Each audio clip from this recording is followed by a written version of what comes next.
Olá, amigos e irmãos, com muita alegria retorno para continuarmos o estudo da Palavra de Deus.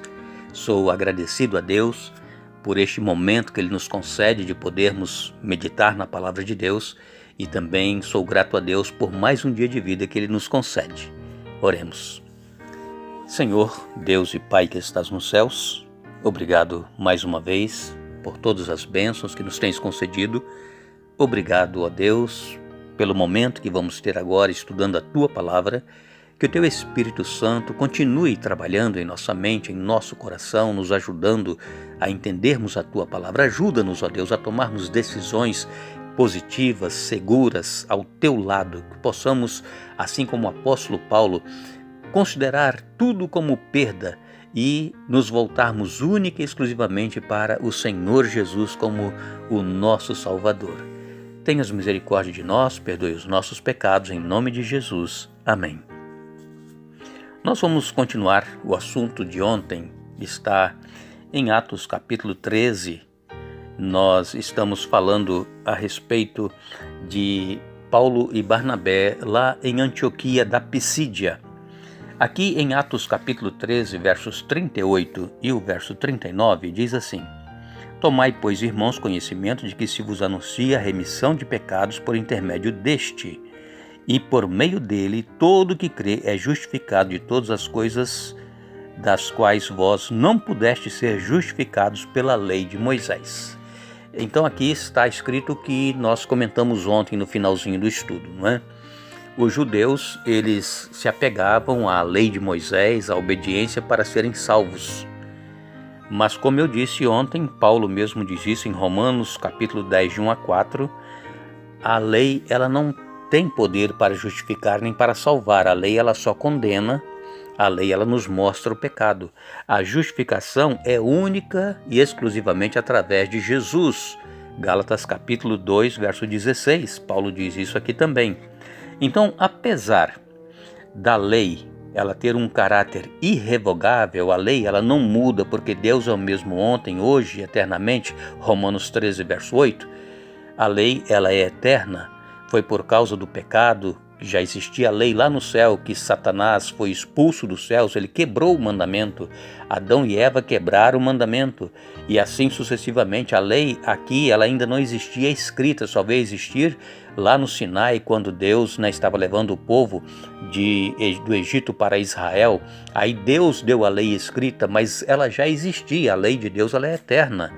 Então a lei de Deus, amigos e irmãos, ela é irrevogável, e ela também é incapaz de justificar, porque ela não pode produzir obediência perfeita naqueles que a observam. Nós não conseguimos obedecer a lei perfeitamente assim como Jesus obedeceu. Jesus é o único perfeito que esteve aqui na terra, mas é através dos méritos de Jesus é que nós somos justificados.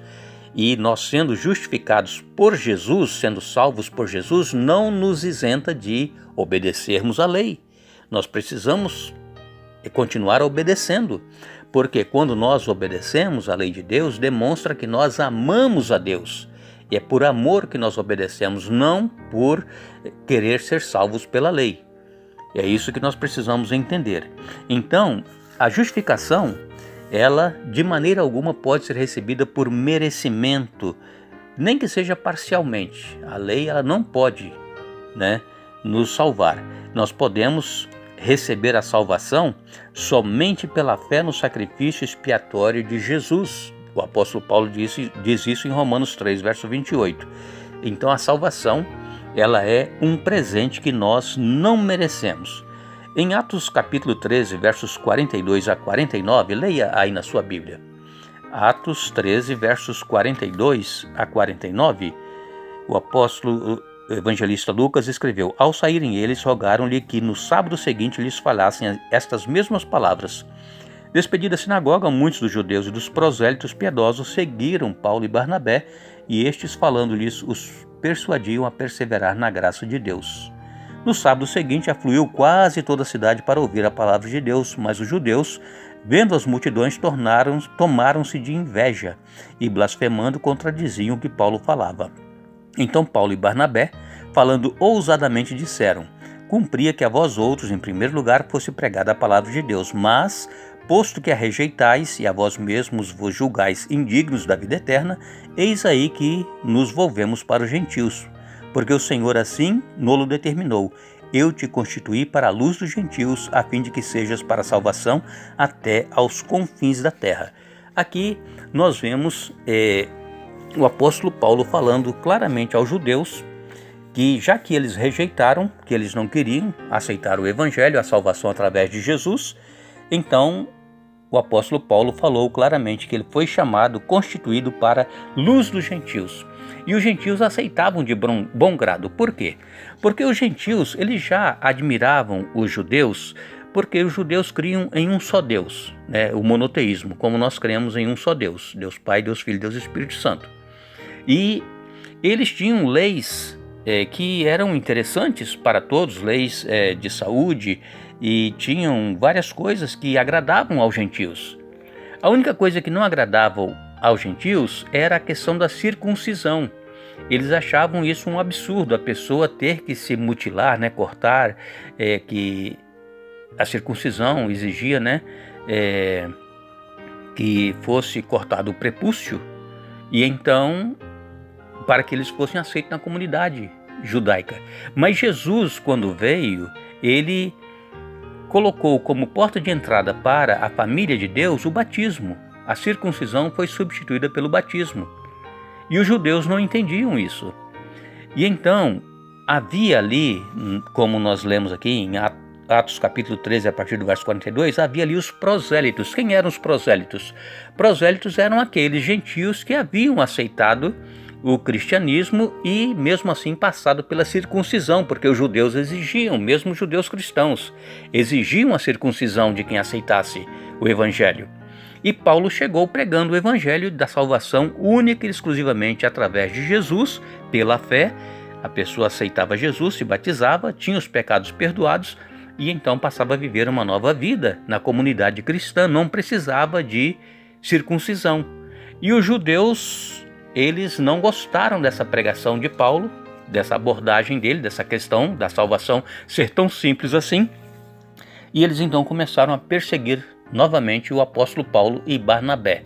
Isso aconteceu lá na Antioquia, da Pisídia, e eles então tiveram que fugir e sair da cidade porque eles quiseram matá-los. Provavelmente os judeus, bem como os prosélitos da sinagoga de Antioquia, conforme está relatado em Atos 13, versos 16 e 43, ajudaram a espalhar a notícia sobre a mensagem de Paulo entre as pessoas em geral, vindo estas em grande número. E então, isto pode aqui explicar o ciúme que nós lemos aqui nessa passagem, né, de Atos 13, 42 a 49, o ciúme dos judeus para com Paulo e Barnabé, porque grande multidão afluía e aceitava o evangelho. E quando os judeus rejeitaram o evangelho, eles não estavam apenas se excluindo da salvação, mas também eles estavam liberando Paulo e Barnabé para que voltassem a sua atenção aos gentios que se alegravam e louvavam a Deus porque ele os incluíra na salvação. E nós vamos amanhã continuar sobre este assunto de Paulo nessa primeira viagem missionária. Agradecemos a você que está nos acompanhando, desejamos a todos um bom dia, mas não deixe de ler a sua Bíblia, leia Atos capítulo 13 e capítulo 14, é o que nós estamos estudando, e nós vamos ver então amanhã Paulo e Barnabé lá em Icônio. Lembre-se, buscai pois em primeiro lugar o reino de Deus e a sua justiça, e as demais coisas vos serão acrescentadas.